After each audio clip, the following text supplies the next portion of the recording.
Hello everyone. ఈరోజైతే నేను కొన్ని డిఐవైస్ చేసి నా కిచెన్ లుక్ అయితే మార్చుదాం అనుకుంటున్నానండి. నా ముందు వీడియోలో నేను పూజ గదిని ఎలా మేకోవర్ చేసుకున్నాను, ఎలా మార్చుకున్నాను అనేది చూశారు కదా.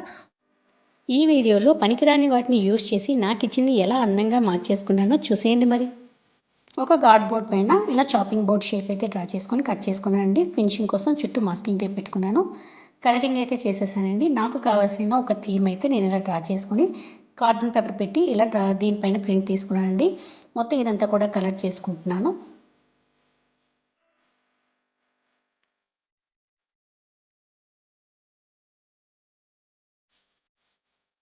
The secret ingredient is always love అని చెప్పి ఈ కొటేషన్ అయితే నాకు నచ్చిందండి. ఇదైతే నేను ఇలా డ్రా చేసుకున్నాను. ఒక క్లేని యూజ్ చేసి ఇక్కడ హార్ట్ షేప్ ఏదైతే ఉందో వాటిని ఎంబోజ్ అవుతున్నట్టు కనిపిస్తాయని చెప్పేసి ఇలా నేను మౌల్డిట్తో ఇలా షేప్ అయితే పెట్టుకుంటున్నానండి. మొత్తం కలరింగ్ అంతా అయిపోయిన తర్వాత ఒక నెట్ క్లాత్ తీసుకొని బౌలా చేసుకొని పైన అయితే స్టిక్ చేసుకున్నాను. అంతేనండి, చూసారు కదా, చాలా ఈజీగా బ్యూటిఫుల్గా ఒక కిచెన్ డెకర్ అయితే రెడీ అయిపోయింది. ఈ కిచెన్ డెకర్ అయితే నేను ఇక్కడ వాల్ పైన స్టిక్ చేసుకుంటున్నాను. ఇంకా ఆలస్యం చేయకుండా సెకండ్ డెకర్కి అయితే వెళ్ళిపోదాం. సెకండ్ డెకర్ కూడా నేను చాపింగ్ బోర్డ్ షేప్లోనే డ్రా చేసుకొని కట్ చేసి దాని చుట్టూ కూడా ఫినిషింగ్ కోసం ఇలా మాస్కింగ్ టేప్ అయితే పెట్టుకున్నానండి. దీనిపైన కలరింగ్ చేసేసాను. నేనైతే కొన్ని కొటేషన్స్ ఇలా గరిట, రొట్టెల కర్ర ఇలా చేసుకొని వీటిపైన కొటేషన్స్ అయితే ఇలా రాసుకున్నానండి. ఇవి కూడా ఇలా స్టిక్ చేసేసి దీనిపైన ఒక బౌ పెట్టి అక్కడక్కడ పర్ల్స్తో ఇలా డెకరేట్ చేసుకున్నానండి. చాలా సింపుల్గా చాలా ఈజీగా అయిపోయింది కదా. ఇదైతే నేను ఈ వైపు ఇక్కడ పేస్ట్ చేసుకుంటున్నాను. ఇంకా లేట్ చేయకుండా నెక్స్ట్ డిఐవైకి అయితే వెళ్ళిపోదాం. ఇదైతే పాతది ఎగ్ బాయిలర్ అండి, చాలా పాడైపోయింది. దీన్ని యూజ్ చేసి ఒక అందమైన కిచెన్ డెకర్ అయితే ఇప్పుడు చేసేద్దాం. నా ఇంట్రడక్షన్ వీడియోలో మీరు చూసే ఉంటారు కదా అండి, నేనైతే ఏది పడేనండి. ప్రతి వస్తువును కూడా ఏదో ఒక రకంగా రీయూజ్ చేస్తూనే ఉంటాను. మన లలిత జ్యువెలర్స్ కిరణ్ కుమార్ గారు చెప్పినట్టు డబ్బులు ఎవరికి ఊరికే రావు కదండి. మీరేమంటారు? కరెక్టే కదా. మాటల్లో పడి డెకర్ గురించి చెప్పడం మానేశానండి. నేనైతే దీనిపైన వార్లీ థీమ్ ఉంటుంది కదా, దాన్ని యూజ్ చేసండి. కిచెన్ కనుక ఇద్దరు అమ్మాయిలు ఒక దంచుతున్నట్టు అలా పెడితే బాగుంటుందని చెప్పేసి నేను ఇలా అయితే చేశానండి. దీనిపైన నేను మౌల్డిట్ ఉంటుంది కదా, ఎయిర్ డెక్లే, అదైతే యూజ్ చేశానండి.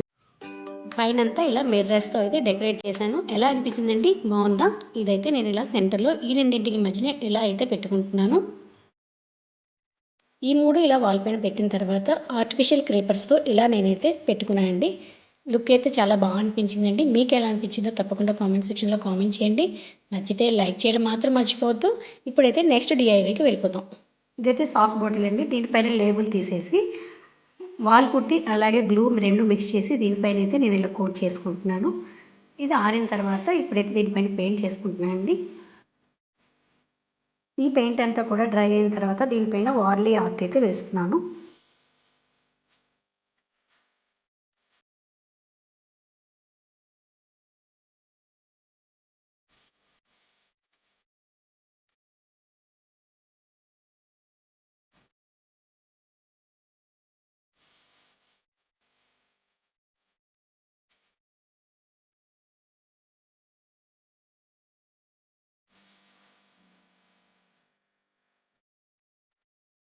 ఇదంతా కూడా పెయింటింగ్ వేసుకున్న తర్వాత నా కిచెన్ ప్లాట్ఫామ్ పైన ఒక గట్టు అయితే వచ్చిందండి. ఇదైతే నేను ఇక్కడ పెట్టుకుంటున్నాను. ఇదైతే పెరుగు కప్ అండి. పెరుగు కప్ పైన నేను ఇలా వైట్ సిమెంట్ ట్యూబ్ కలర్ వేసి ఇలా పెట్టుకొని చిన్న మొక్క అయితే వేసుకున్నాను. ఇది పెర్ఫ్యూమ్ బాటిల్, దానిపైన కూడా డిజైన్ చేసుకున్నాను రోజ్ ఫ్లవర్. ఇదైతే వేస్ట్ మగ్ అండి, దానిపైన ఎంసీల్తో ఫ్లవర్ చేసుకున్నాను. ఇదైతే పెరుగు కప్పు, దీనిపైన కూడా పిస్తా షెల్స్ పెట్టి ఇలా అయితే చేసుకున్నాను. ఇవన్నీ కూడా ఇక్కడ పెట్టుకున్నాను కదా. ఇప్పుడైతే సగం డిఐవైసే చూపిస్తున్నానండి, ఎందుకంటే మొత్తం అన్నీ చూపిస్తే వీడియో లెంత్ ఎక్కువ అవుతుందని చెప్పేసి. ఇంకా మంచి డెకర్స్ అయితే ఉన్నాయండి, అవైతే నెక్స్ట్ వీడియోలో పోస్ట్ చేస్తాను. ఈ వీడియో కనుక మీకు నచ్చినట్లయితే తప్పకుండా లైక్ చేస్తారు కదా, అలాగే సబ్స్క్రైబ్ చేసుకోవడం మాత్రం మర్చిపోవద్దు.